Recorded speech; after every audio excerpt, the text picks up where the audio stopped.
From the East Coast to the West Coast, we are everywhere true crime is. We are asking for the public's help. We are searching in the woods. We are doing what it takes here on the Bullhorn Betty channels to find answers to the most alarming cases we have been watching on the news.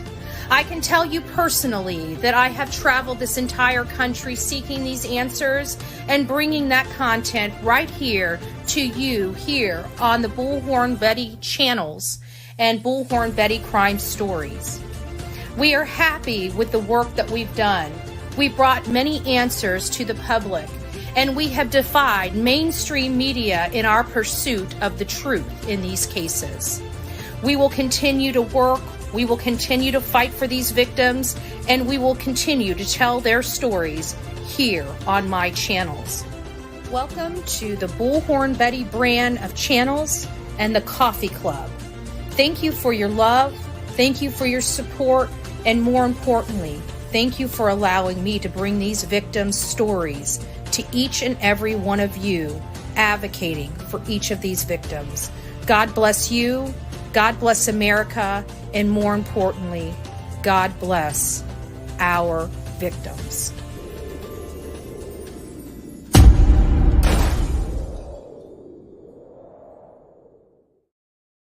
What a stressful Saturday. Judge Betty is in court. Court may proceed. Court may proceed. I hope you guys are doing well. I see Lowrider up in the house. Me and you, Vicky. It's nice to... Oh, we got a Vicky and a Vicky. It's nice to see you. All both spelled differently. Karma's mom, Stephanie, Jenna, Donna, Journey. What is that? Barefoot Nanny? I like that. Jossie's up in the house. I haven't seen you. Or maybe I have, and I just didn't notice it. I'm sorry. Deborah, Vermont girl, it's nice to see you be inspirational. Angel, Linda, it's nice to see you, Gypsy.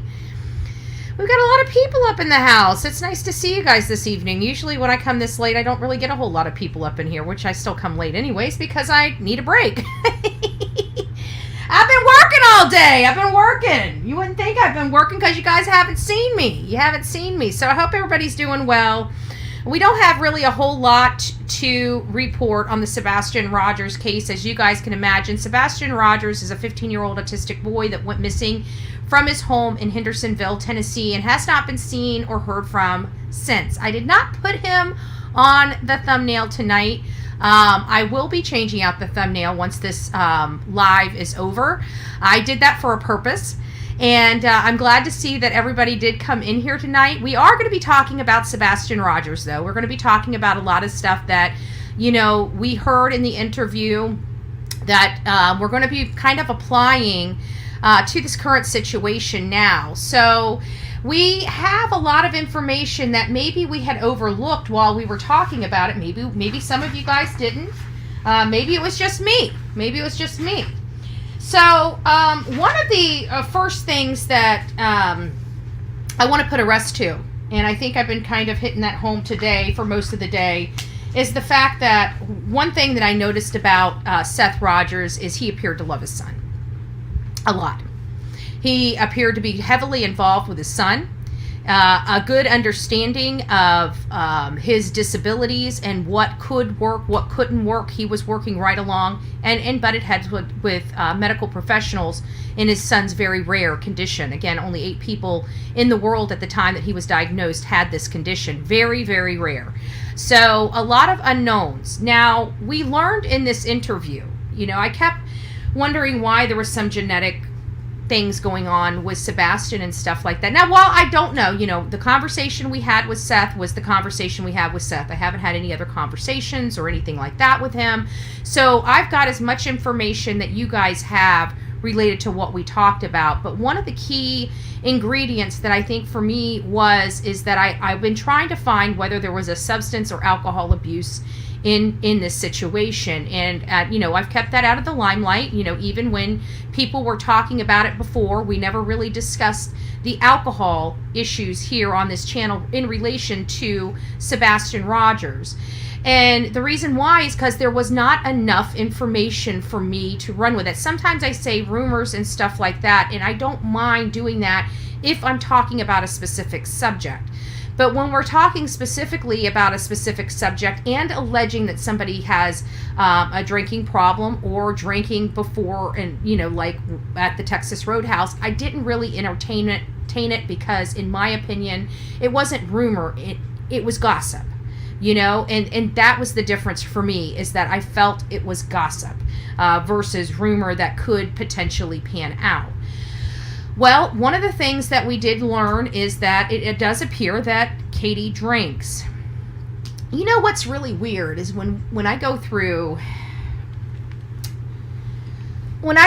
these cases, and we look at these photos, and we don't really think much of these photos when we're looking at them.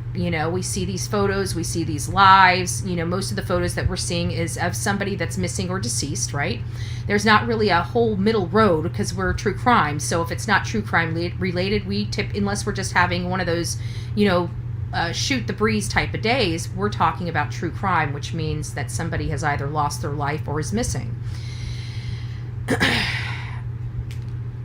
The photos that we were seeing didn't pay attention to, and I can't remember if it was on Evil Exists or Crime Stories Obsessed, but there was one, and I think it was Crime Stories Obsessed, because I think that's the one I watched this morning. And there was photos of Katie as she's talking over it, and there was a few photos that I saw that were blown up, like the one where she had the braces and was with the dog. When she was there at further back, where the whole picture's seen, you didn't see a whole lot. But this person it was almost like that Pat Brown. Is that the psychologist? Is that her name, Pat Brown? I think we did something on her just a few weeks ago. And it was the biting incident for Katie. I've seen that video 1,000 times. It was just the way she recorded it, because she doesn't screen record. She had to take her camera and put it up to the screen and capture whatever she was going to capture. And because she did that, it got closer to Katie, and I could see the tongue bite. I could see her literally, move the tongue and bite down. I knew that because I've done it myself. I knew that move. I saw it before. I saw it in me. So, well, this is one where she blew up. They were talking about Katie, and so she blew up only on Katie in these photos. And for the first time, when I saw Katie's eyes, even the one in braces, she really looked evil to me. I had never had that, since starting this case. We saw all the limited photos that we see of Katie and Chris, and of course Sebastian.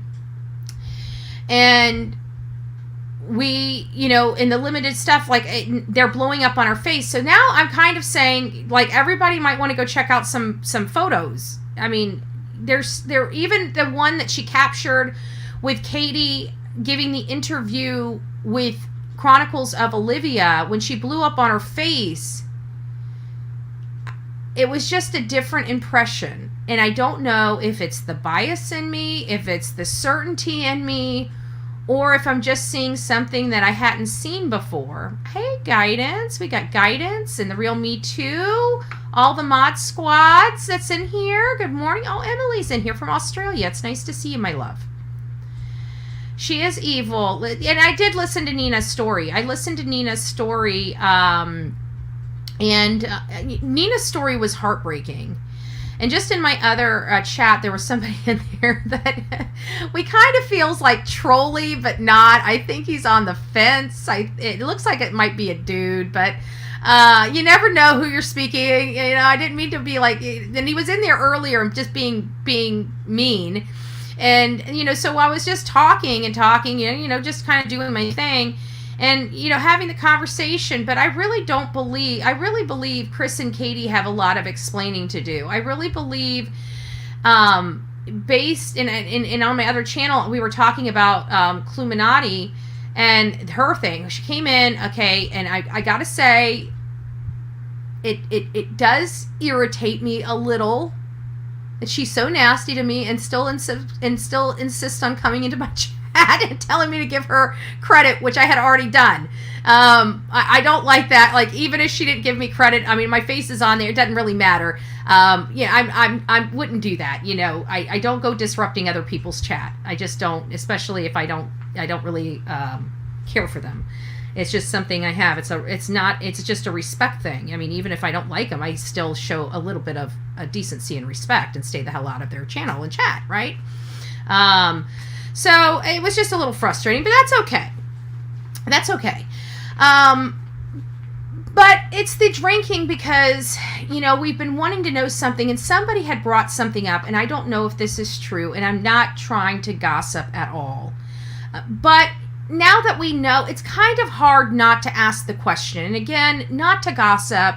I don't want to be like the instigator of stirred up news, but he does have a rare genetic condition. And we do now know that she drank a lot. Is it possible that she drank while she was pregnant? It just makes me, there was a lot of people that did reach out to me about that once they learned of that last night. Or the night before. Was it last? No, it was the night before last. Oh, good Lord. My days are running together.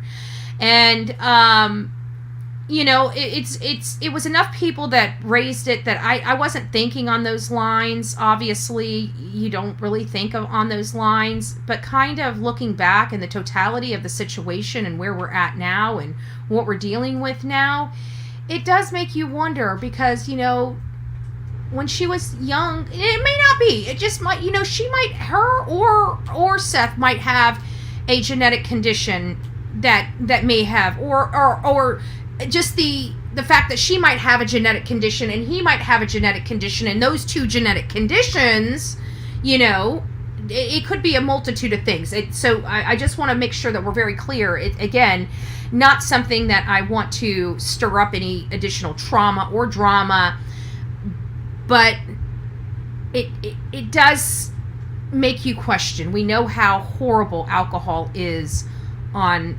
fetuses and things like that, and it was just something that was brought up. I don't know if Seth, I don't know if I would ever ask Seth that. I really don't. But I don't really want to know because I'm I think it would just cause more problems than it's worth, and it obviously happened a long time ago. So it's kind of one of those things. But I did want to bring it up because again, we do have people hearing that and putting 1 + 1 type of thing. So it wasn't something that I was thinking about, but there was a lot of people in my audience that did reach out to me by email, and those that are in here know which ones did. So I don't know exactly, Danielle. I don't know, but it was brought up. Again, and if anybody has any problem with my commentary on my channel or my show, you're more than welcome to leave. Okay, so this is my show, my channel, my opinion, me having my discussion with my audience, and if it's too adult for you or you're too sensitive for the topic, then just understand that you're too sensitive for the topic and you're more than welcome to leave. What you're not more than welcome to do is insult me or my audience. And that's like zero tolerance here. We're not like the hate channels. You either act like an adult or we'll remove you ourselves. It's very simple. It's nice to see you, Paul. We are in a sticky topic, a sticky topic. We're talking about Sebastian Rogers, which this case has been very contentious for a very, very, very long time. And it just seems like I feel like the chaos is starting to die. Do you guys feel like things like I've looked over the last 2 days and I feel like things are starting to, I mean, there's going to still be people that are going to say they don't like this or they don't like that, so you're never going to please 100% of the people 100% of the time. But you guys are more into these Facebook groups and other channels than I am. Do you guys feel like it's dying down a little bit, like some of the gossip and nastiness toward Seth? Just out of it's definitely dying down. Okay. I just think it needs to. I mean, anybody else, I don't get involved like this, but I feel so bad for that man. And trust me, it takes a lot to make me dive in this deep. You guys know that. So he really did, everything that's been going on, plus this child, it's just been a lot. It's been a lot for me watching. Yeah. Okay, I thought she looked messed up on NG. Who's that? Who's NG? Does anybody know? Crime Con. Was he? I know that some people went to. Okay, Ginger says no. She doesn't feel like things are dying. I think things are, at least for the day. I mean, we'll see what happens next week when nobody has a whole lot of news to cover. That's what I seen. When it seems like when things start dying down. Oh, Nancy Grace, duh. Muddy Paws. I'm sorry. What does it say? I thought she looked messed up on Nancy Grace. Yeah, I did too. I think she was. I keep wondering if she's on medication as well. Like, I know there's a few things that lead me to believe that she is the fact that he said she slept really, really hard. And usually people that sleep really, really hard either have, sleeping problems or they take something for it. I mean, I don't know. There's a few people that have different types of sleep issues. I mean, I don't have a hard sleeping problem unless I'm tired and I'm on my good ear. I mean, then a hurricane or an earthquake can come through here. I mean, the whole house could shake and I would be sleeping through it. But, other than that, but it takes me being really dog tired. And if I'm on my left side or on my deaf ear and my right and my left ear, my good ear is like up, I hear something, I wake up over everything. You hear a little piece of plastic, that fell out of the garbage can and run across the floor. I'm awake. So it's really weird for me. But it does have to do with my hearing. Yeah, we haven't really seen Katie or Chris's face much. And I think Chris, Chris, that one time when he was on that Web Sleuth, he sounded really intoxicated. So I keep wondering, do both of them maybe drink excessively? Maybe they don't realize they drink excessively, Like, I mean, even the Murdaws, they didn't, like, even the boys and everything, I don't think they realize that they drink in excess. All I see is hatred toward, I don't like it. Yeah, well, hopefully it's dying down, I see there's been some recycled old stuff hitting Facebook, but other than that, I mean, it doesn't, it's stupid. I've never seen anybody, like, how can you go put your head down at night? How can you put your head down at night?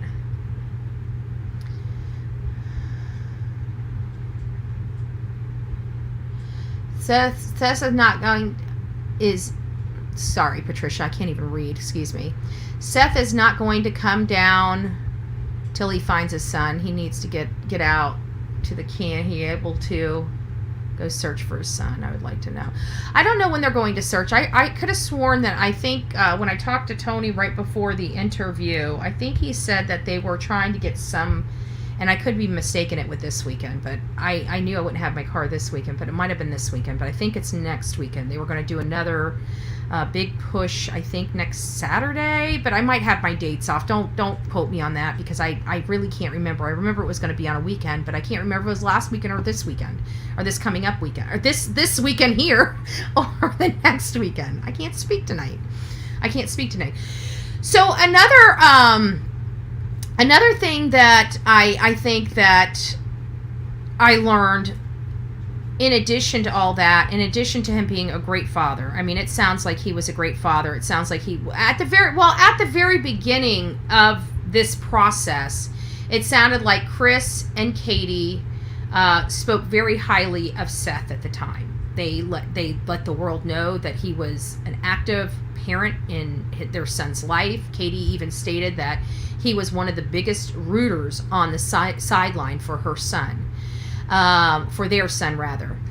And we had all of these things up front, right? And then we had all these people dig into way before all of that. So we had problems, we had resolution, we had life moving on, right? And then we have a child missing. And then everybody brings up all of this chaos that has nothing to do with what's going on right now, right? I don't know why they do it, why they feel they have a right to do it, but that's what happened. And so they took some of these divorce proceedings and sullied Seth's name. But see, it was only one-sided, because once this started unfolding and people had, hurt feelings and they were upset, when they started to attack Seth, they only did it one-sidedly. So, for example, they only produced the stuff that Katie had said about Seth. They never once produced anything Seth had said about Katie. So, I mean, you're really kind of seeing this very decisive and bias being drawn by a group of people that got their feelings hurt. And we need to address it as this is a group of people that got their feelings hurt. Because that's what they're acting like. That's the information and the actual facts and evidence we have in place, that a group got their feelings hurt. We know they got fired, and everything was great until they got fired. And when they got fired, Seth became the target. It was clear as day. Clear as day. And when we had Seth here on this show just on Thursday evening, what he described was a good father. And quite frankly, those reports that were meant to hurt Seth actually corroborated his story, because he talked about him. He talked about getting upset with the people at the school. He talked about his son only learning the letter S, and him being angry over that. Any parent should be angry for their child not getting the proper education that they are rightly deserved.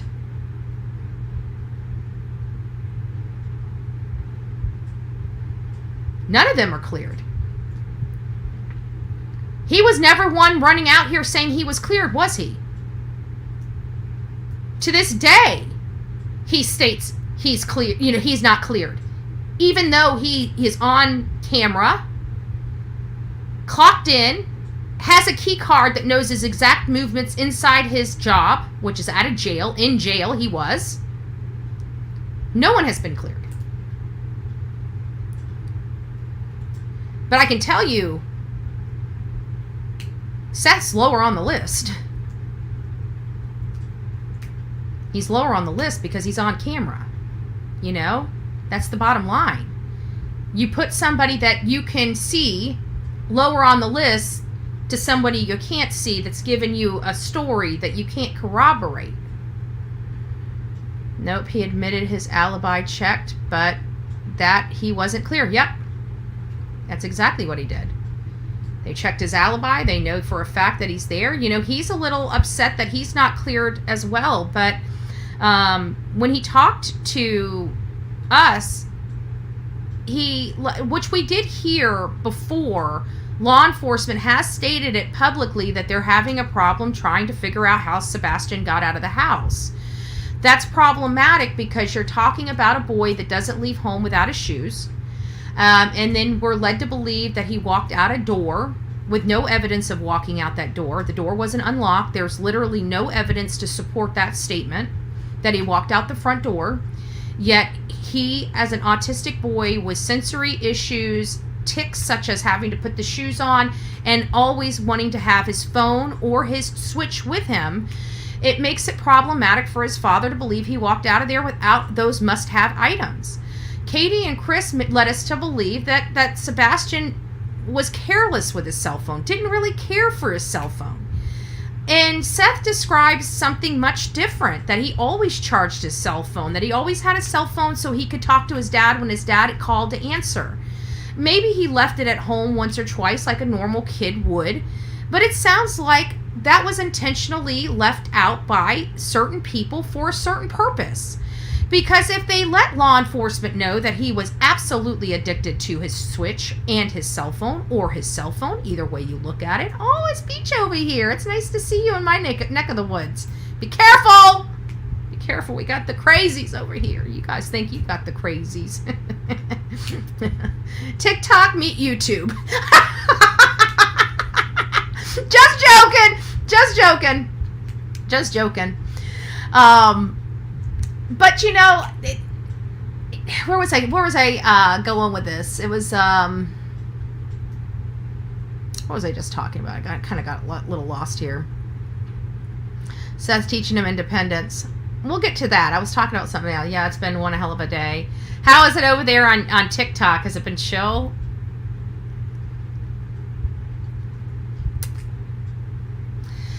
Yeah, Em, I asked him about that. I was surprised. Seth has been trying. It sounds like Seth has been trying to monitor what's being said by Chris and Katie, because you got to remember, they're not talking to him. And he says he tries to listen to it, but he can't. He says he can't listen to it, listen to Katie talking about his son. It's so upsetting to him, it sounds like. Hello, everyone. Seth was seen on camera. Perhaps the Ellie thinks he's involved as his disappearance. No, I think the reason why they won't clear Seth is because if they clear Seth, it's really kind of going to cause even worse of a problem. I think Seth is honestly on the list because, one, they're not required to tell us who they removed from the list, and I've never known law enforcement to ever remove a person from the list. They just put them on the lower on the list until somebody's actually arrested. That's what I've always been taught and told. But either way, however you look at it, if they were to publicly come out and clear Seth, it's not really leaving a whole lot to imagination. I think it would be a horrible decision for law enforcement. As hard as it is for Seth to go through this, I think that if they're still conducting a criminal investigation and they don't have enough evidence yet, the worst thing they can do is start clearing people off their list.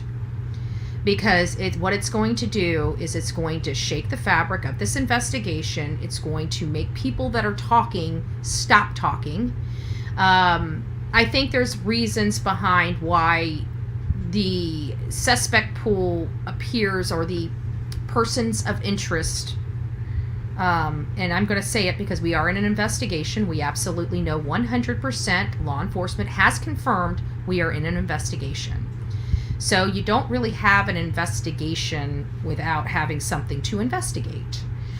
So we are in an investigation. I don't know of any other type of investigation law enforcement performs other than criminal investigations. But, I digress on the word salad. The bottom line is they have cut us off, and so far there hasn't been any other names brought up than the names that we know so far. Sebastian was not one that had a whole lot of friends. The friends that he had at school were just friends at school that have all been questioned. Now, again, they probably haven't been cleared either, so I doubt the kids at the school did anything to him. But, again, nobody's been cleared, okay? So we're also not thinking, again, nobody has been cleared. That means teachers, the teachers at his school, most likely have not been cleared. They're most likely on the list at the very bottom where Seth Rogers resides. Actions speak louder than words, Team Sebastian. Yeah, actions do. Let me ask you guys this. A runaway would not be a criminal investigation, so they do other types of investigations. Yeah, but in runaway cases, they don't cut off communication to family or the public. And that's the situation we have. So we have a policy and procedure. We can go and look at the policy and procedure book and see where they are. And I can tell you they're not at a runaway or a missing person investigation. And so I would behoove you to please go look at policies and procedures for law enforcement, because that's where you're going to learn what type of investigation we're in. You're not going to listen to me, so you need to learn that for yourself.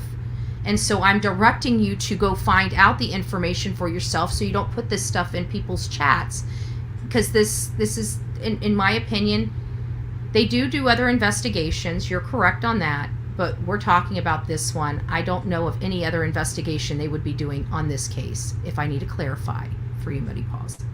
So hopefully that helps. But this case right here, I think we were out of a runaway and missing person case a long time ago.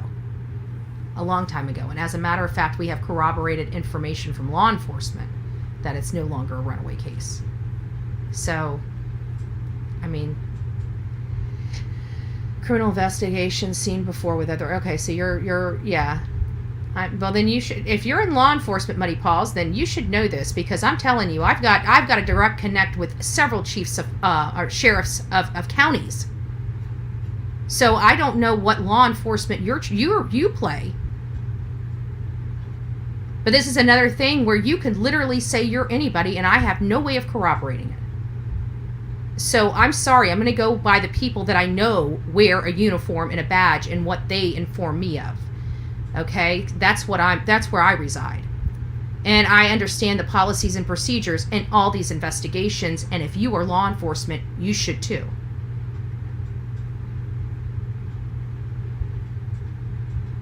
So, okay, well, you said you're law enforcement. You sound like you were challenging me. I'm about to say, I know for a fact. Like, when I know for a fact, I know for a fact. Like, I've got, like, you know, voted on county sheriffs in my Rolodex. Okay? So, I mean, you guys act like I don't know what I'm talking about and stuff like this, and I get it. But I do have sources. I do have people, that I've worked with politically that I can call and talk to about this stuff, and bounce things off their brains. So it's like, when it comes to that's why I'm so adamant when it comes to this stuff. Like, it's the behaviors of law enforcement. I understand that they have to say certain things out of their mouth, and I understand the word salad, and I understand how many. It's funny that I keep telling you guys don't understand how these press conferences go. That what they say, that's the reason why they have a paper, is because they have to say what's on that paper. They can't deviate. That paper has went through like 5 or 6 different people's hands in order to be approved for that press conference. Yeah, this is a criminal investigation. Okay. All right. Well, I'm sorry. Welcome to Bullhorn Betty. Let me at him! Have they interviewed... From what I understand, Groovy Gal, they have... they interviewed Aunt Melissa. They interviewed Dara. From my understanding, they interviewed the kids. That's okay. Well, I never know. I'm always defensive anymore because these yahoos here on the friggin' streets of YouTube keep me defensive. I don't like it. Always coming in here trying to make me. I'm like, well, not today, Satan.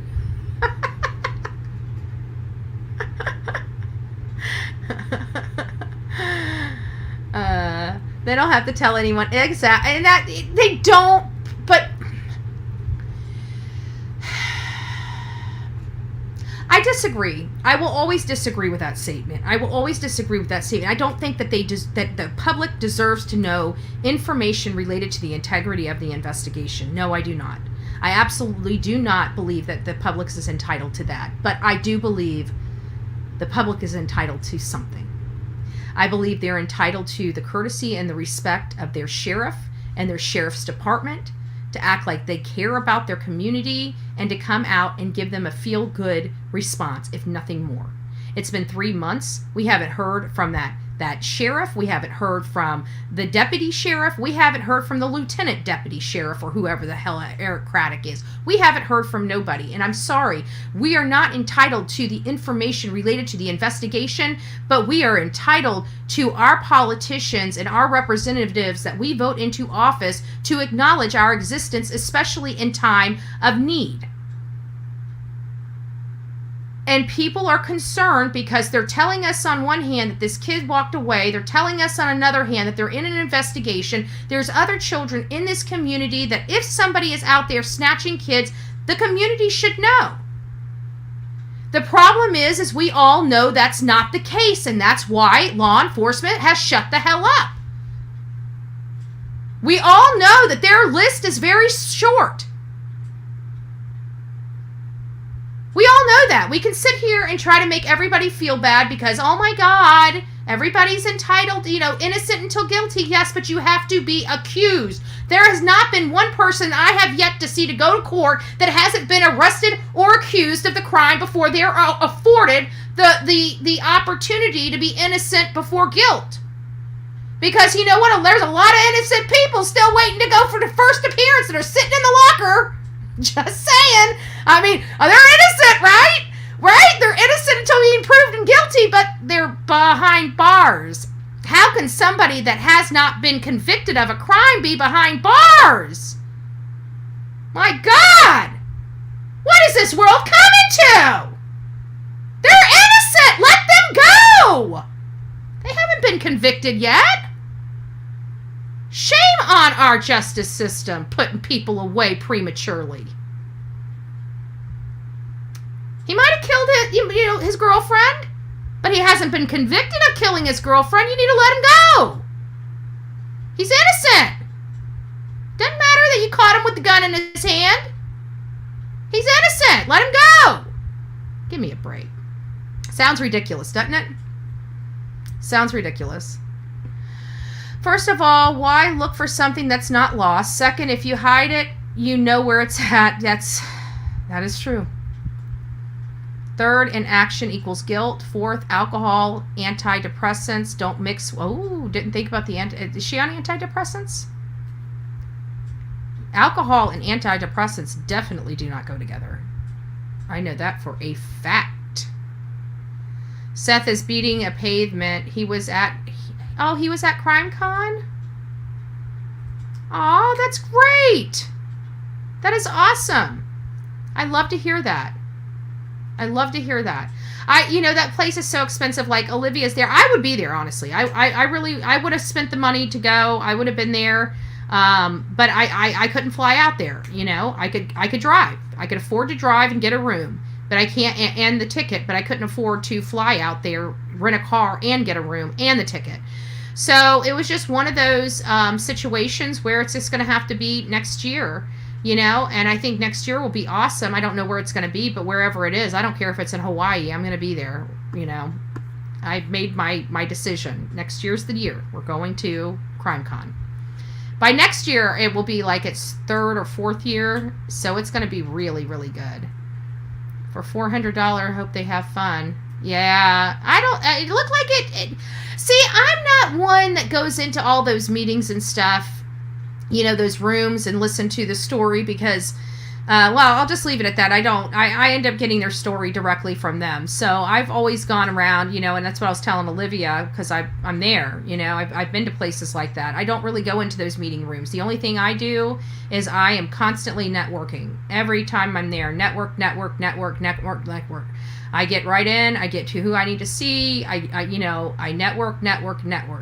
And so when I go there next year, that is all I'm doing, is just going to be networking. I'm not going to be sitting in the audience. I'm not going to be in, that's not what I'm there for. I'm not spending $400 to go. I'm going there to make connections with people that can help me.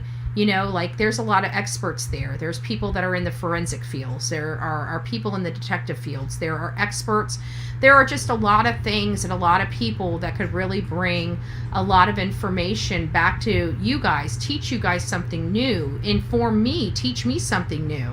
Like, I'm always wanting to learn new stuff, right? Every time we come across a case, there hasn't been a case that we have covered that has been identically the same to somebody else's case. And there hasn't been a case so far in this 4 years that we've been doing this that I have not learned a wealth of knowledge from. Every single case, we've learned something new. We've learned either another tool to put in the toolbox, another law, another sadistic, twisted way of doing this or disposing of that, or, and it's in the back of our brain. So the next time we have a crazy case, we can say, well, this looked like this case, right? Maybe we need to look over here. We have now experiences that we can apply to this case, and it'll help aid in searches, right? Because now we have experience of where somebody was found in this case, or what happened in this case, and what happened with that. Maybe it's the same over here. So I really do anybody that got a chance to go out to CrimeCon, I'm really glad that you guys got to go out there and not only enjoy yourself, but also learn something new. I can't wait until I'm able to go out there. I'm dying to go to a CrimeCon. I'm dying, but you know what? Did I tell you guys this, or was that TikTok? I can't remember. So Olivia was there, and it was just starting out. And she's just like, she didn't really know anybody. Mom's always, when mom goes with her, mom usually keeps her occupied, and when she gets a little, her and mom kind of do their own thing. They're in their own world and stuff like that. Well, apparently mom wasn't there, and so she got separated from her friends, and so she was just kind of standing there, and so she was like, I'm kind of bored here, and I'm like, well, go walk around, meet people. Everybody knows. She's like, I don't think anybody's going to know who I am. I'm like, come on, Chronicles of Olivia. You're Chronicles. Like, nobody knows who you are. Just a few million people, I'm like, go. And as I'm telling her this, somebody walks up to her and says, hi, Olivia. She's so cute. And she starts blushing on the phone with me. But right after that, or right before that, while I was just talking to her, she's like, oh my gosh. And so Brian was right there. And so Brian walks from in front of her around the phone and to say hi to me. And of course I'm laying in bed with my, I still had, I took the car to the mechanics yesterday. So I had my face done, my hair done. I was clean. I was just laying here, and I got a package full of papers in my hand. He's like, what are you doing? I'm like, court shit. He's like, oh, fun. I'm like, yeah, but it's always such a treat to see him, because you guys don't understand. I know you guys see Brian Enton on the camera, and you guys see him on News Nation and stuff like that, but he really is just a sweet guy. I mean, that temperament he has on News Nation is his temperament he has in real life, but he's just a sweet doll. I don't know how to say it than that. I mean, one of the nicest people. Every time you see him, he's always waving at you. He comes up. He's just a nice, genuine person. And so it was just cute because, I'm sitting there talking to Olivia. Next thing I know, a head's popping in the screen, and it's Brian. Hey, Betty. Hey. So we know Brian. We know where Brian Enton is. If he has got any stalkers and you're on this channel, let me tell you a secret. I'll tell you where he's at. No. I'm just joking, Brian. I'm just joking. Oh, Tanya, actions speak louder than words. Team Sebastian, how so true. Beatty. My sugar papa, I can't speak today. Can you fix my language, please? Can you fix my mouth? Probably a bad thing to be saying. We got church tomorrow. We'll pray for it. Betty, if it's true that Kay filed for divorce on then 8 years, yeah, I know. Misty, I don't know. I mean, if that's true,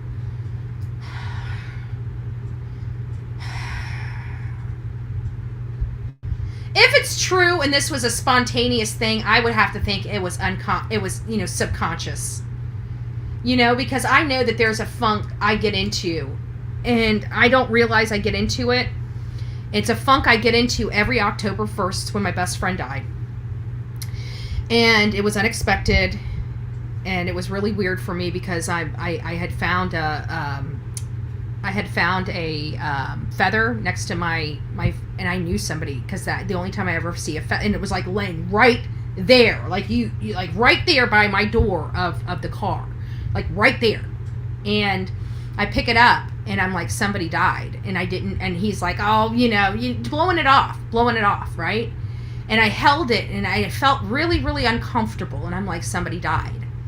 And so we went on to our day, and about 2:30 that afternoon is when Shantae called me to let me know that my best friend passed away, that he had an emergency, something that happened the night before, and he was getting really hot, and apparently he had a blood clot in his lung. And, they wouldn't, he was in dire straits. He was trying to get on she was mad at the EMT people because they were wanting him to sit on he's like he knows something major is wrong with him. He can feel it. He's still conscious. and they wouldn't move him until he got situated on this cart, correctly. And he's fighting with them, trying to get on this stupid cart so they can get him in the ambulance and get him off to the hospital. And she said it felt like 5 minutes they kept, and she finally just started screaming at him, just get him the hell out of the house, get him to the hospital and stuff like that. But I didn't learn about this. It sounded like he lost his life like around like 3, 4, 5 o'clock in the morning. It was early in the morning. I don't know exactly what time, but I didn't hear about it until that afternoon. But it was just creepy because that when I walked out, and then when we learned of it, we had just came home, and it was so distraught. I was so distraught that I was shaking. I couldn't think, and I just wanted, at that time, I just wanted a drink. Give me, go, I just want a shot and a beer. And walked into this bar, don't even know this guy. And as soon as we walked in, this stranger bought both me and Vince a shot and a beer each. Didn't ask him for it, don't know who he was. It was just a weird effing day. I don't know. It was just weird.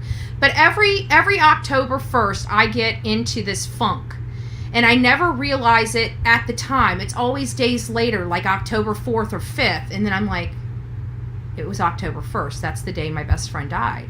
So I keep wondering if it was a coincidence. I think it was a subconscious coincidence. But to find out that she filed for the divorce on 8 years apart from the date that her son went missing, that's going to creep me the F out. I'm sorry. That's a little too creep for me. It's too much of a coincidence for me. It's too much of a coincidence for me. Just call it sugar pop. Yeah. Well, I'm just like, I stumble on, I can always tell when I get a little tired because I start stumbling on my words, and it's because I've been literally typing all day. And then, reading the screen, typing all day, and then coming here and reading this stuff. It's like the words are blurring together at this point. So, and I guess when the words blur together, it blurs in the voice box too. I don't know. I don't know if she knows how much the information she shares is helping. I don't know if she knows how much the information she shares is helping solve cases. I don't know. All I do is I just keep their names out there. And when I go out, all I know is when I go out in those woods and I search for people, if a case has 0 views on it, all I know is that we can bring views. We can bring people looking at cases. If there's nothing more I bring to the table, it's eyeballs. It's eyeballs. It's getting people here talking about these cases, Every time you have to come here, you see his name on a thumbnail. One of the reasons why I took his name off the thumbnails because I don't want everybody saying, oh, it's because you constantly use... No, baby, I use my own name. I'm Bullhorn Betty, And that's the point I was trying to make with the no thumbnail, the me thumbnail. Nah, groovy gal. It's at the dealership right now. I took it to the dealership. Something's not right, and I feel like I just kept throwing money after, and there's no way all of this stuff is wrong with my car. There's just not. It's got to be something stupid that's not pulling up on the machine. So I took it to Cox Chevrolet, and it appears that there are some things that have not been brought up to my attention yet. So they're keeping it over the weekend. I should probably have a nice sweet bill Monday morning, and I should hopefully have it back by Tuesday or Wednesday, if everything goes well. But it's at the dealership, and we'll see what they say. I was ready to put a bomb to it and just blow it up, to be honest. Take it out to Mayaka. Oh, Ricky Beaver's up in the house. Nice to see you, my love. I was ready to take it out to Mayaka City and use it for target practice. $4,000 target practice. I'm telling you, I'm done with the damn car. I'm done with the stress of it. I'm just like, you know what? I pissed more money away than $4,000 before, but damn, it hurts. It hurts. It just gets you kind of in the stomach, And so I'm sitting here and I'm just like, I just don't want to put a match to all this money and burn it. I really just don't want to put a match to all this money. I mean, I might end up finding out I put a match to this money and burnt it, but I figured, for $200, for under $300 to find out whether it's worth, I think at this point it's probably going to be another, I don't know, $700 probably at the most.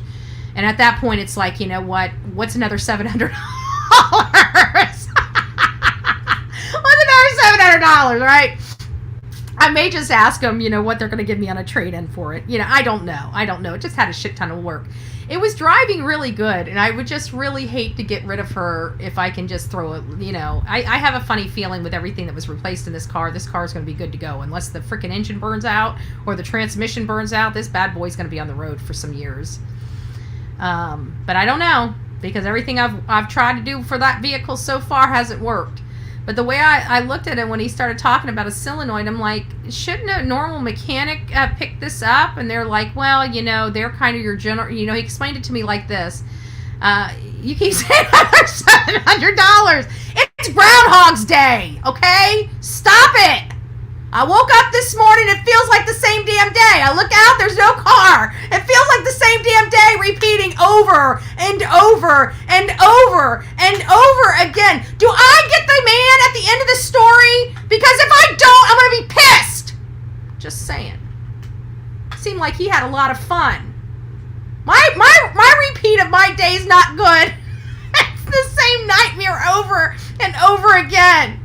I'd much rather have a cute, cuddly groundhog to look at.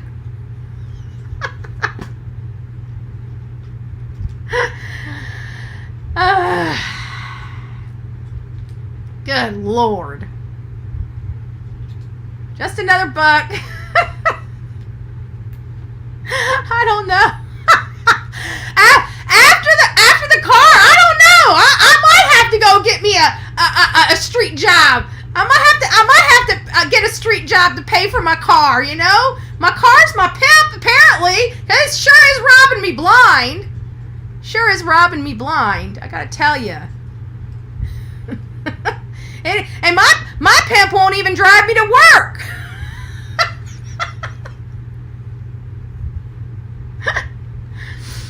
Oh, good gracious. Between Summer Wells' case and this, I'm very concerned that the people are just ignorant into reality. The behavior in both cases very concerning. Yeah, it's very concerning. But what's more concerning is that people don't see it. Like, I've never seen people be so comfortable in children living in a situation like that. It makes me feel uncomfortable.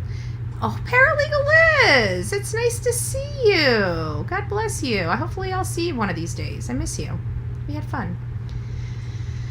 But for people to think that living condition for those kids was okay is problematic for me.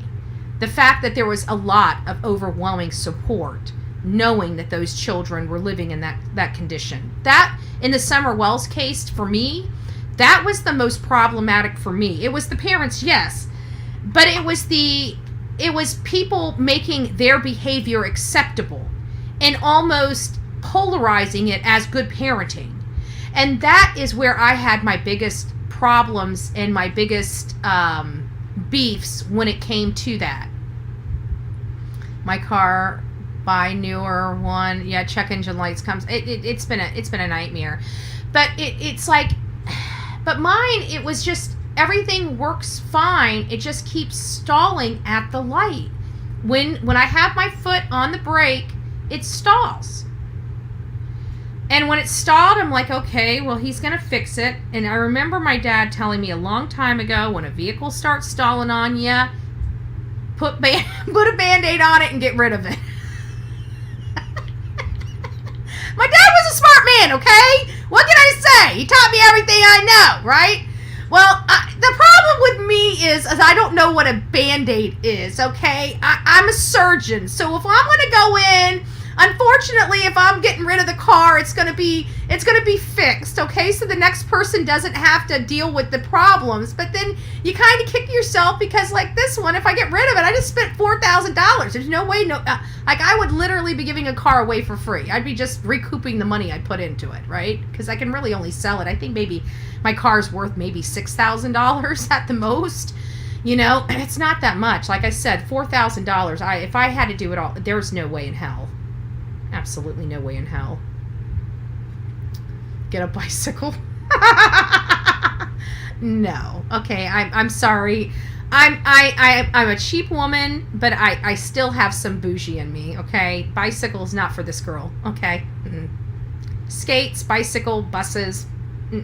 I'll ride the bus down to the county meeting. I would do that so I can complain to them about the city buses, but I don't really complain unless I just don't like them for the day. I get kind of a stick up my butt every now and again too. And quite frankly, I'm pissed off at every single one of my county commissioners except for one. Well, two, Mike and George. I'm not mad at Mike or George. I'm mad at somebody else. Well, I'm not really mad at James Satcher. It's just that he wears his heart on his sleeve a little too much. He's a pastor and stuff. I love James, but pastors in politics, it's it's kind of hard because it's definitely interesting to trying to balance county business with God. It's kind of hard to go in there and cuss out the preacher. I'm just saying, okay? I think it was done by design. No, I actually supported James. I helped as much as I could. Good gracious. But he is a pastor, and it does make it hard to bring the hammer down on a pastor. I don't know. I haven't got that comfortable with God yet. I don't know if I'd survive the meeting. So I just try to avoid James altogether. I yell at both of the commissioners next to him. Hopefully he gets the message. Maybe. I'll pitch in for the jet plane. Oh, good gracious. I do not want that liability. Nah, just get me, just go rent Trump's plane. I'll use Trump's plane. I think his plane's probably my kind of bouge. I bet you it's got a gold toilet in there.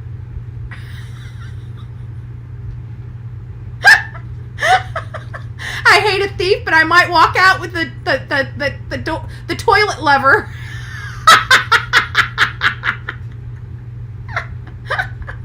This will be my next necklace.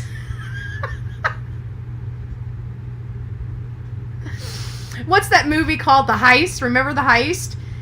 It was Eddie Murphy was in it, and they put the car in the pool, and they realized the car is all gold, and so they send one of the people like the steering wheel. Another person gets the bumper in the mail. Like, what is this? They pick it up, and it's like there's a gold bumper. Why can't something like that happen to me? Right? Why can't something like that happen to me?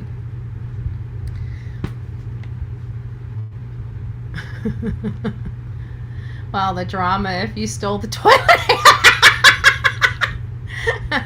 They'll be like, they'll know exactly who it is. The toilet handle's missing, Mr. Trump. We heard about this. Did you have Bullhorn Betty on the plane? Did you have Bullhorn Betty on the plane, Mr. Trump? You did? Grab her! Grab her! You're not getting my toilet handle! Catch me if you can! Oh, I haven't had lattes. I'm actually drinking on a Diet Dr. Pepper right now. Does it have caffeine in it? This stuff has caffeine in it, doesn't it? Oh, yeah. No carbonated beverage. Caramel. Does this have caffeine in it? 0 sugar, 0 calories. It says carbonated beverage, but I don't see caffeine in here. I think the labels are wrong. I don't see caffeine listed. Does this have caffeine in it?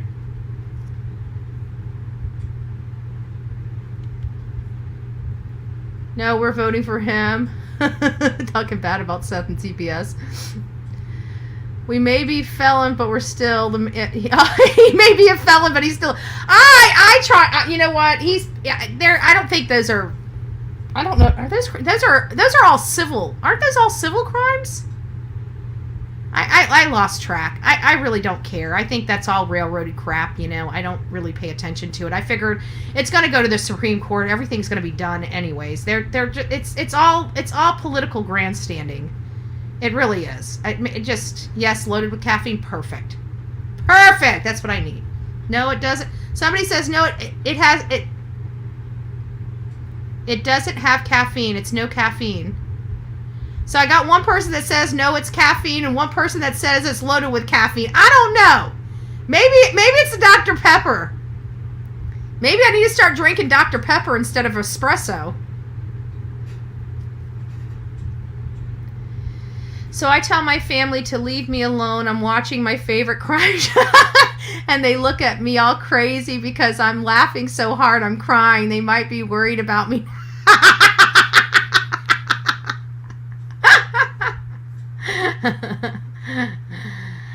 Uh-oh. I better run. They're coming to get me. I'm the crime. No. I agree with you. All political brand. Yeah, it's all political. You know, I don't even pay attention to it anymore. If I have time and he's like going on the plane, I'll go stand out there with a flag and wave it. You know, yay, you know, America, blah, blah, blah, right? It's only when we start getting into like the real, you know, when it starts getting white knuckle for elections, that's when I'm going to be bouncing, because that's when I gotta go. That's when I'll be kind of on the road for politics while I'm trying to do true crime. I don't know how that'll work out, but we'll figure it out. It's only going to be for like 6 months, so it's not like a huge deal, you know, but it will be. I'll be on the road with that for at least 6 months. Actually, I should be on the road now, but, you know, starting... Where is the next one? Hold on a second. Let me look at the...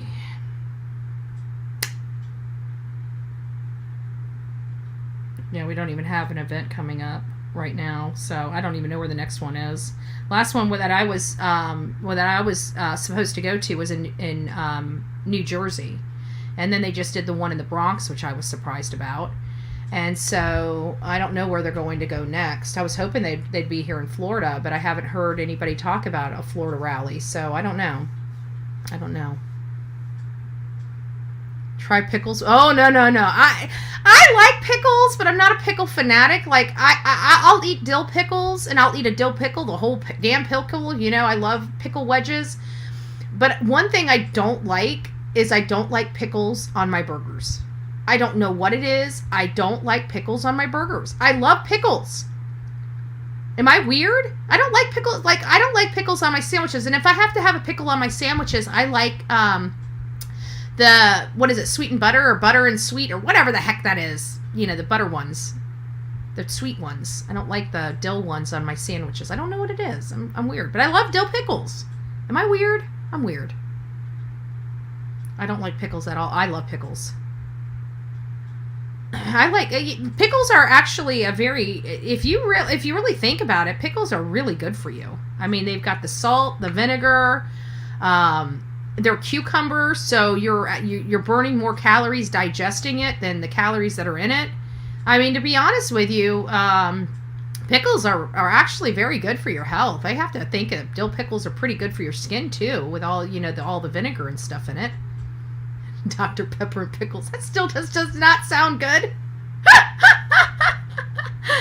Bread and butter pickles. Thank you, Annie. Thank you. Yes. Those. I haven't had those in years, but those are my favorite sliced pickles. The bread and butter pickles. Those are the ones. Yes. Yeah, cheeseburgers, no pickles. I'm not a pickle person on my burgers. I don't know what it is. I mean, even when I don't tell them not to put the pickles on there. So whenever I just pull my bun up, I take the pickles off and I eat my pickles first. I'm weird. I get it. But I don't like pickle. I don't like eating pickle. I like your burger.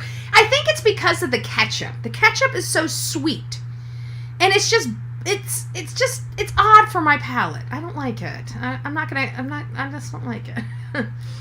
Zigzag. So yeah, they said that there was something. They weren't sure if it was the solenoid. It was registering the solenoid. That's why they wanted to do a deep diagnostic on it to make sure that it was, you know, that it's the solenoid. But I honestly don't know if it's the solenoid. I just know that Eric's just worked on it. It's just. It's fixed for a day and then it goes back to the same. So there's something there that's just it's just something stupid. I know it's something stupid, something expensive, I'm sure, but something stupid. So I just, you know, you'll know exactly what it is come Monday. As soon as I know, you know. I will be live. Because I'm scratching my butt trying to figure out what this is. I'm starting to think I got some pregnant people up here. How many people are pregnant in my chat at this current moment that are thinking about hot dogs, or not hot dogs, Dr. Pepper and pickles? Do I have pregnant women up in my chat? It does sound pregnant women-y.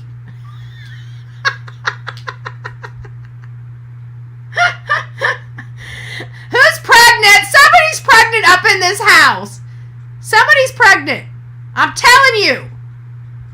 Dr. Pepper and pickles? TikTok trend, Dr. Pepper. It's Kathy. Kathy, we need to send you home with a test.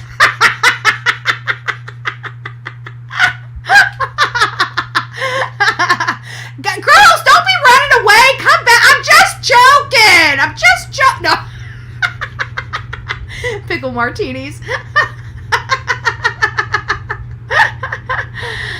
Oh, I don't know, guys. I've watched some stories now. There was a lady, oh my God, you know the one, 9 months, what was it, 9 months, and don't sell yourself short, Texas girl. I'm about to blow your mind. I'm about to blow your mind. What was that TV program? It was years ago. I haven't watched TV in years, so I know it was from years ago. The unknown pregnant one. You guys remember that real life like it wasn't a talk show. It was like a documentary, but it was where all these women they didn't know they were pregnant, and they were showing you how they didn't look pregnant, but all of a sudden they had abdominal pain. They went into the hospital and they give birth.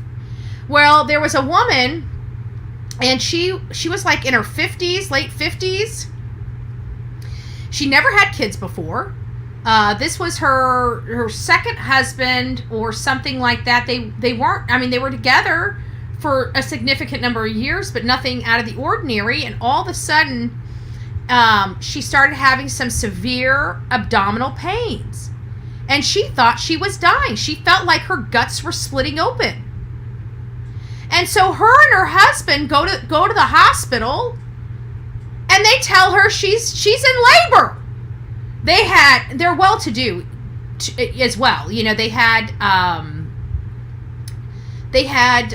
nice house. They were they were obviously gearing up for retire. She was 54 or 56 years old. I mean, that's like 9-10 years from retirement age. And she's calling family saying she just gave birth to a baby. And when you see pictures of her before she went in, and you're thinking that she had to, because some people are heavier set and you don't see their baby bump. This lady was not heavy set. She had no baby bump. None. Full term, healthy, 9-pound baby, no baby bump. That to me is absolutely, utterly insane. I mean, unless I'm married, it ain't happening over here, okay? I'm just saying, but I can't imagine, thinking everything's, gone on to that stage of my life, and then all of a sudden I think I'm gonna have to have major operation, major surgery, that I must have had, a hernia or something split me wide open on the inside, not knowing what happened, and I go to freaking hospital, and I come home with a baby. What? That is a whirlwind. I don't even know what that could possibly be like. If anybody knows one of these people that have had a full-term pregnancy and never even showed the baby bump, if you know of anybody, I would like to speak to them. Hey, Rapper, it's nice to see you. I really would. I think I'd like to speak with them. But that's a little insane. That's a little bit insane. Insane in the membrane. What are we talking? Well, we're talking about, I don't know what we're talking about. We're talking about not having baby bumps. I don't know how we got in the conversation. We're just rolling with it.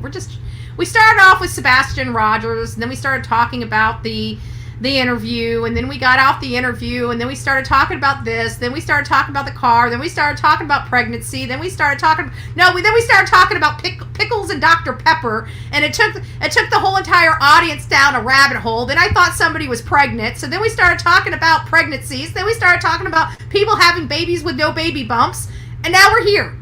There you have it.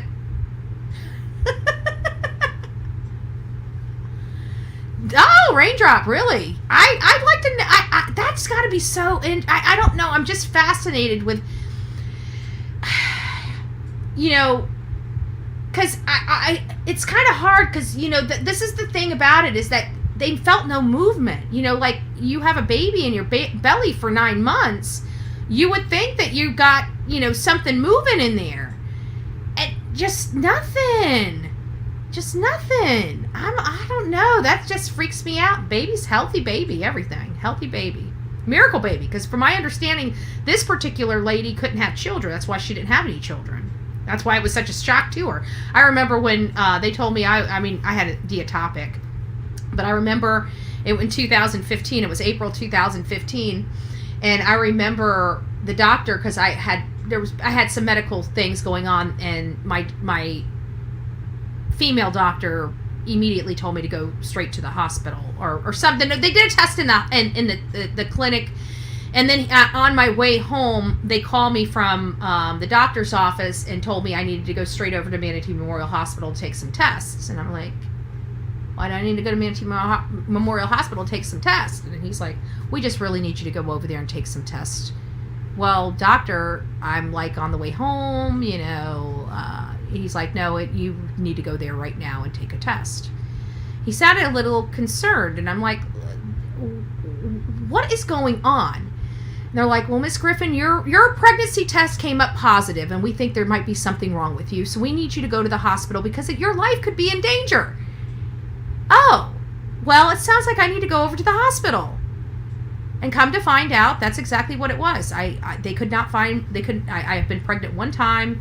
It was an ectopic pregnancy, but it wasn't in the fallopian tubes. It was literally floating around my body. And what they had said is that it could lodge in my lungs and my kidneys. Not my lungs, my liver or my kidneys. And it would keep growing. And it could rupture an organ. So I had to go in there literally, I think it was like every other day to have injections, every other day to have blood work. It was really scary, actually, because you didn't know. I remember I was like, I don't want to say stupid, but just ignorant. And I'm like, well, can't you find it and like implant it, like, like put it where it needs to be, and it doesn't work like that. It sounds, I said it crying, and like now I kind of laugh at it because it sounds like a stupid thing to say, but, it sucked a little bit, but at least, I didn't die, I guess. I could never understand it. And the way the doctor explains it is there's a cup back there, and apparently there's a little space between that and the cup, and it can just miss the basket. I don't know how to explain it other than that. That's the way it was explained to me. I just came from live where at the end someone in chat posted that Seth received $25K. I thought it was more like $3.5K, which is correct.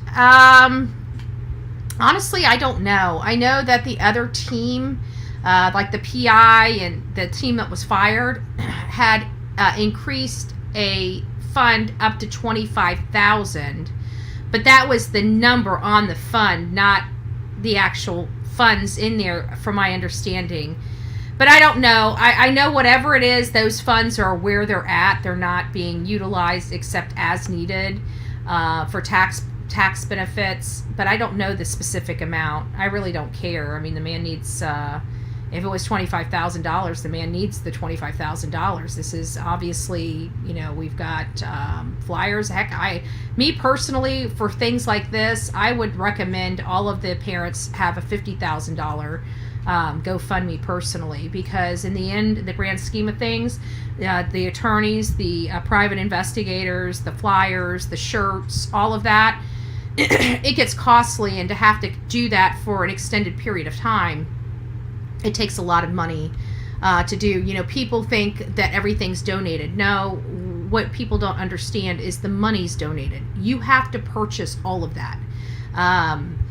So, for example, when we do things like I've donated, for example, Jennifer Santinello, the Bullhorn Betty channel donated flyers to Jennifer Santinello. You know, but we had to pay for those flyers. They didn't come free to us. And in situations where you're trying to orchestrate, you know, searches and attorneys and PIs and other resources like getting new flyers in and stuff like that, those companies aren't donating those supplies. They're not donating the paper. They're not donating the ink. They may give you a break. They may give you a discount, but it's very rare that we have companies that donate those things to you outside of maybe at the very beginning you might get one donation. The rest of the donations thereafter have to be raised and purchased. It's, as you guys can imagine, it's just like any other business. You have overhead. You can only donate so much to participate. After that, you know, it's up to the people. So that's just I don't know anything about the money, Lisa. Honestly, I've never asked about it. It's not my business to ask about it. You know, if people that donated to it are concerned with their own funds, then they should reach out on an individual basis. But for me, I did not donate to it. And if I did not donate to it, I have no business questioning it or asking anything about it. That's just me personally. When I do these cases, I usually, if I'm donating time, I donate time. If I donate cash, I donate cash. But in this situation, I haven't been able to donate my time other than what I do on here. And I haven't been able to contribute in cash because of the things that have been going on in my personal life that I need to make sure I have funds for. So, you know, otherwise, me personally would have participated. Did y'all hear about the girl in Alligator's Mouth? Oh. No, I didn't. But it scares me how that child got in that gator's mouth. Oh my God. I take it she wasn't, you know, she wasn't alive. That's gotta be hard. That's gotta be hard. But you know what? I keep thinking of those kids, you know, that I went to. Remember that one in St. Petersburg? I can't remember the boy's name, but the mom's name was Portia. She was unalived. Was she unalived? I think she was. No, I think she survived. Did she survive? I can't remember if the mom survived or not, but the little girl did not. And it was my understanding that she was in the alley. What was that boy's name? And that was in Michigan. There was a boy's name that was here, and I could have sworn his mom's name was Portia, and it was over in Tampa or St. Petersburg that I went to. And the father took the boy, and they ended up finding the boy in a gator's mouth. But he had already been deceased, from my understanding. And can I say, as a parent with experience of having a team that went missing, life does not just go back to normal the next day they're found. There are things required, and it costs time from work. Interesting. Thank you for letting us know that. You're thinking of the boy in St. Yes. His mom did not, sir. That's right. Yeah, I remember. They found her deceased, and they were trying to find the son, and then they ended up being at this one pond over by the man's house, and they found, and a gator did have the boy, in his mouth. It sounds like they had to euthanize the gator, if I'm not mistaken, and I believe they shot him to retrieve the boy, and it was sad. It was sad. And this lady looked like she was going, like she just was doing everything right. She just wanted a better life. I mean, I went over to her ex's, area, and it looked like they were straight out of the ghetto. And this lady, she was living in a nice apartment. She lived in a gated community. She was really trying to pull her and her son out of that life. And that's what was so heartbreaking. She had just moved into that apartment. She had just been there what was it, a week or two before this horrible, it's just sad. It upsets me so much when I see women that are really trying, especially pulling themselves up and trying to provide them a better life and their family a better life than they were provided, changing that cycle, and to see her doing that and to know that she finally made it. She finally had her first apartment in a great area with her kids, and it was snuffed out. I have some questions for Sumner County. I will prepare them and call the lead investigator. I'm curious about a couple of them. Well, Sasha, if you do, please let me know. Please let me know. If you're not shy, I'll bring you up on the channel, or you can call in if you have any information that you can share to us. If you speak to Sumner County, if they don't shut you down, maybe you can share that with us. That would be awesome. That would be awesome. It was a birthday party she had that day. Yeah. All right, guys. Well, I really don't have much to talk about. It was just to kind of hang out with you guys and say hi, just to go through some of this stuff here. Actions speak louder than words. The 8 years. We need to find that out. It's hard because I know how thorough Justin for All is, and I'm pretty sure he put it up on his channel, and I don't think he's going to put it up on his channel without vetting that the paperwork is legit and authentic. And that's really why I asked Seth about it, because it seemed to be legit and authentic. Again, the gun thing, maybe I should have asked the question. I thought it was a bunch of BS. It was a bunch of BS. I was right about that. And quite frankly, I thought it would take away from Sebastian and the story. And whether it was an oversight of mine or not, the question was answered. Josh, the lab, called and asked the question. Now you guys all know what happened. And it obviously wasn't what people made it out to be. And I wonder why they made it out to be the way they did. Just saying. Something to look at. That's all I'm saying. All right, guys. Well, hopefully tomorrow it will be the same. Maybe it'll be a lot calmer. Tomorrow is Sunday, so we'll, pray for the family, pray for Sebastian, pray for his safe return home, pray for the people that are struggling, pray for the people that are in pain, pray for healing for everybody. I think everybody out here could use a little bit of prayer and a little bit of healing. I think we all have a little bit of damage, I think we're all a little bit of imperfect. I think we could all use to be a little kinder to one another. So hopefully you guys do that. It's leading by example. It's when we're out here and people get under our feathers, are we going to engage and respond, or are we just going to move on and take the higher ground? I think it's time that for the love of this case, we need to take the higher ground. And we need, if people are saying negative stuff, by engaging in that negative stuff, we're arguing with it, and it's not worth our time. It's not worth our peace of mind. We have a boy to worry about. We need to stay focused on that boy. We need to stay focused on being better people. We need to be focused on being better than we were yesterday. And, that has a lot to do with taking personal responsibility for ourselves, right?